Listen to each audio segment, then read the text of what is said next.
for one, am grateful, Mrs. Bush, that they are finally bringing civilization to this savage land. I could not agree with you more, my dear. My daddy settled this land, and I know he'll be looking down on us, pleased at how we help the natives. Yes, they've lost their land, but they've gained access to heaven.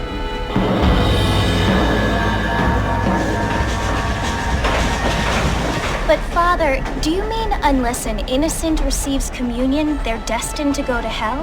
That hardly seems fair. What I mean to say, Jenny, is that there is a great deal of difference between an innocent and a savage. I never thought of it that way. Yes, they lived like animals, but they're happier now.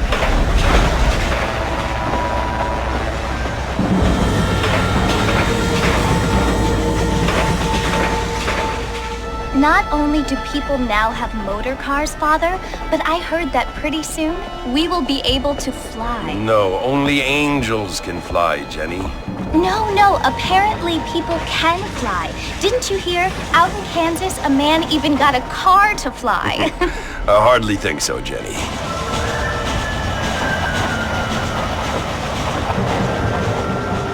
Apparently, Mr. Johns wants to run for governor, which is why he's so concerned with cleaning up the state. Nate Johns. Yes. His family is nothing but hillbilly trash that came here after the war. I don't want to be judgmental, but this state should not be ruled by such a disgusting family. A family without class. Apparently. The Johns family have made a lot of money, and he has a lot of friends in politics. Mrs. Bush, money isn't everything.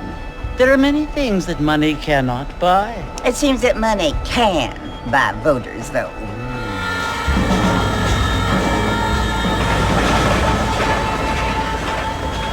What you must remember, my dear, is that we have been brought here to spread the word. And the word and civilization, they are the same thing. They are the gifts. It is the opportunity we have, the chance to live among people who are decent and who do not kill each other, and who let you worship in peace. It's so confusing, Father. Sometimes I find it impossible to make the distinction between a loving act and a hateful one. I mean, they often seem to be the same thing. Yes, Jenny, it is confusing. But you only have to ask me if you need help. Indeed. Well, here we are, Mrs. Bush. Armadillo.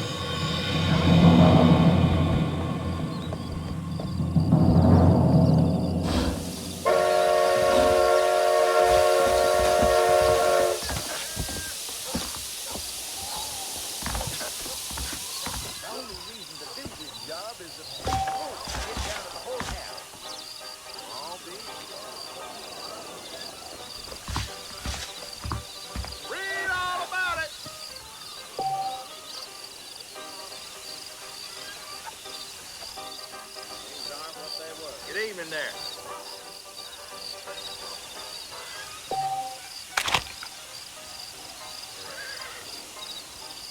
Howdy.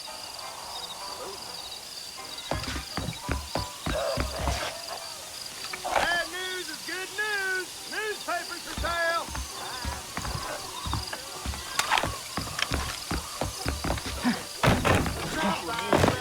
Something such as killing a man becomes mundane.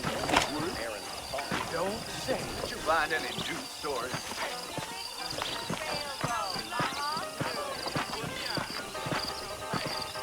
We live in town. Rudy got one of them merchant wigs. Looks like a dead.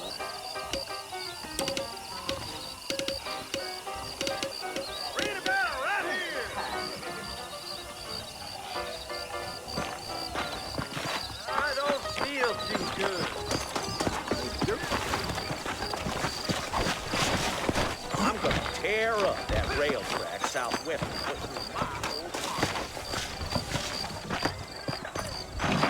Partner, be clear-headed.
You must be John Marston. Sometimes. I'm Jake.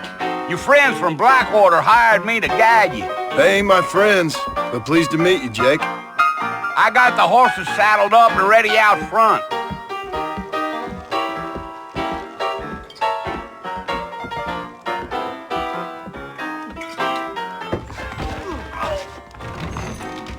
Big storm coming our way.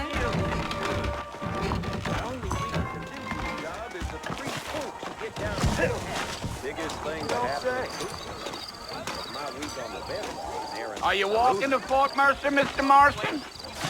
All righty, Mr. Marston, let's get.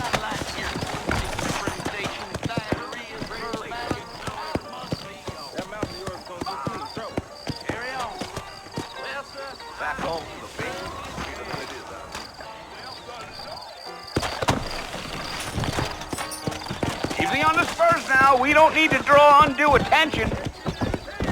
Well, let's get going, Mr. Marston. The Marshal don't take kindly to that kind of behavior.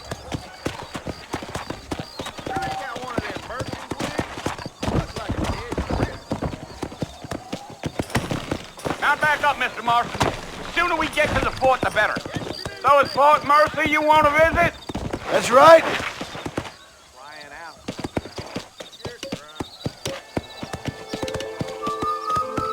You're gonna get us both in a world of trouble, Mr. Marston. Best we get out of town. Yeah. Oh, it was the Marshal who hired me. Lee Johnson, do you know him? I think I heard his name. Says he got a telegram from the Blackwater fish bugs asking for a guy.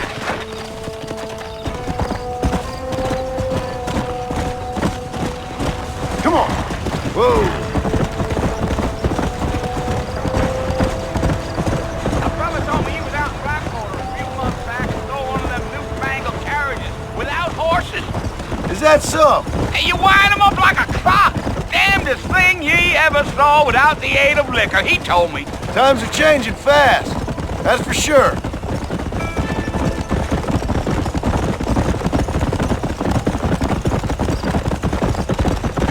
Gio. So who's this friend you're looking for? Nobody you need to concern yourself with. Never you mind all my questions, Mr. Marston. I just reckon you might be barking at a knot heading for the fort. We'll see when we get there. Well, I sure as hell ain't sticking around. Fort Mercer ain't no place for an old man like me to be a-dawdling around.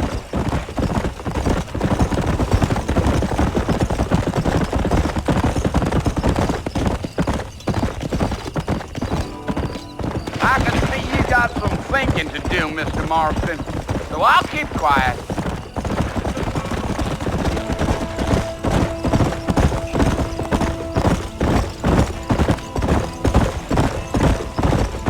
You look like a man with a lot on his mind, Mr. Marston. So I won't bother you none with my chatter.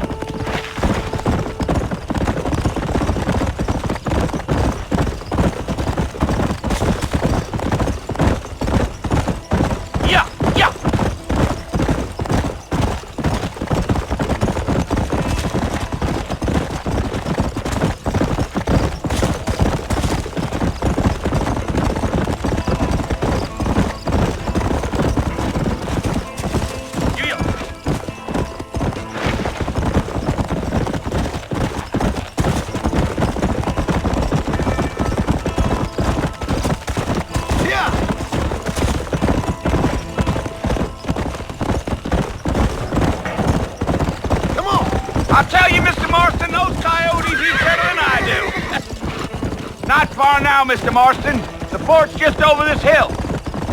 Gio. Whoa there. Slow it up now. Listen, mister. This here is what's left of Fort Mercer. Some gang rode in and took the place over. So I understand. This is where we part ways, friend. You have yourself a good time.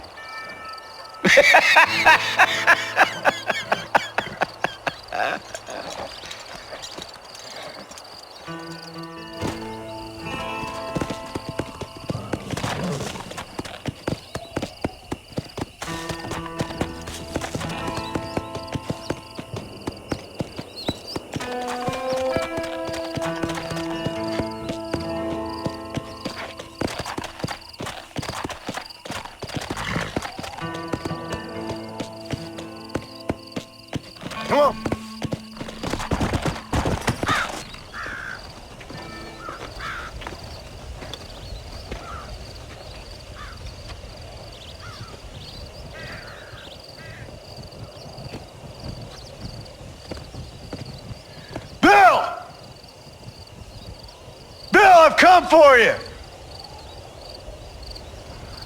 Bill Williamson! Come out here right now! Go away now, John. Don't make me kill you. Nobody needs to kill anyone, Bill. You must think I was born yesterday. You always did think I was an idiot. That ain't fair, Bill. You were as my brother. I've come to try to save you. Oh. Do I look like I need saving? Bill, please. They want to kill us all. I can help you.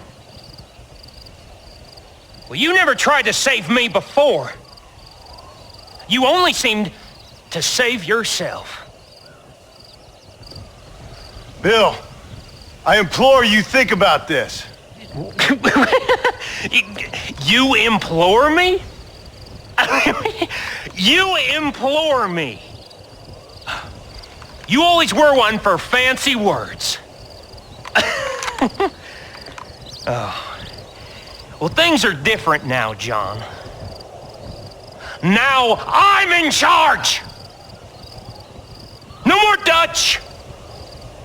And no more you. Implores. I implores you to go back and tell them to send someone just a little bit more impressive next time. Well? Oh. Poor John.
Well, you're alive.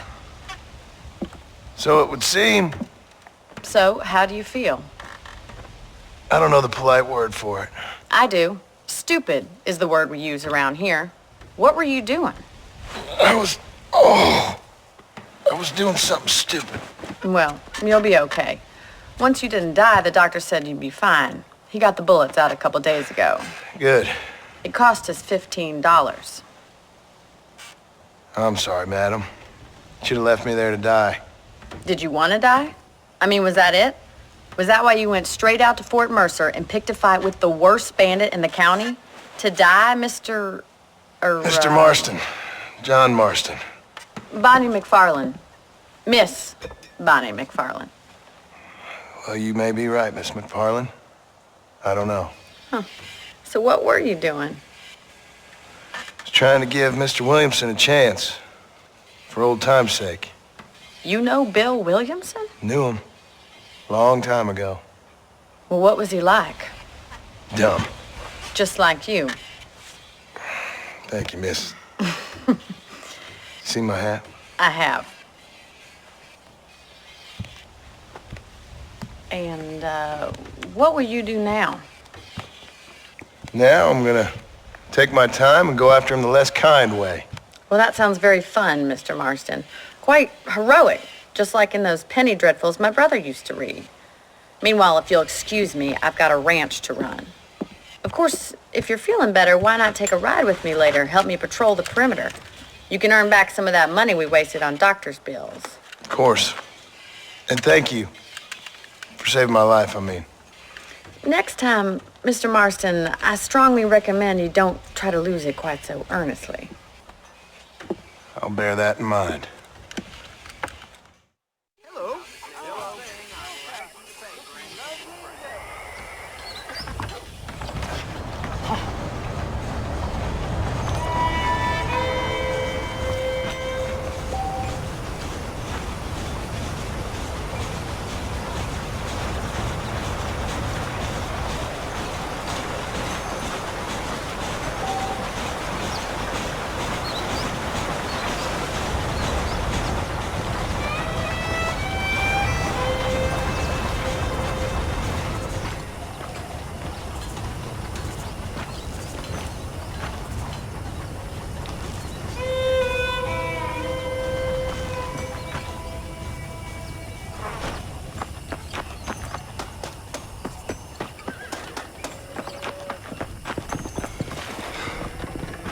Hi there.